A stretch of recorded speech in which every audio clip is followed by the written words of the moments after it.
They've got the skill of working red hot introductions. They've got the skill of pre-call and red hot and wedge. They got these skills. The problem is they don't always go do it.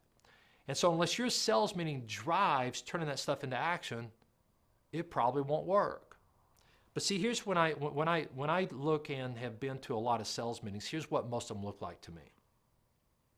In fact, I remember going to Chicago after a lady called me one day. She says, "Hey, Randy, I read one of your articles. Would you mind coming up and auditing one of our sales meetings?"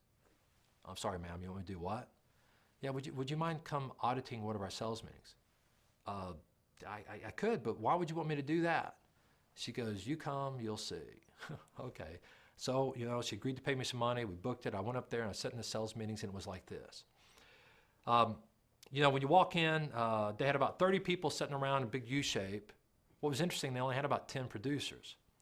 You look on one side of the room, it was set up with, coffee and bagels, and just a really nice spread. And then the meeting got started. And of course, the CFO comes in and puts the numbers up from last month, talks about the numbers a little bit. Sales manager then steps up, sits there and goes, starts working down the room, going, "Has anybody had any success? Any new sales?" Of course, most people are ducking their head, but this one guy raises his hand and goes, "Yeah, what have you done?" And he takes his 30-second story and turns it into about 3 minutes all about him and how great he is. And we're thinking, take that dude out. And then we start going around the room going, anybody have anything new in the pipeline? Of course, once again, everybody ducks. Of course, this one guy, different guy, raises his hand and go, "Well, what have you got?" And he says something like, "Well, I'm working on the equivalent of GE, General Motors, and Microsoft." And we're thinking, "You lying sack of poo? No way.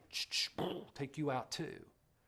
And it becomes, most of these sales meetings, a liar's club. Real data doesn't get out.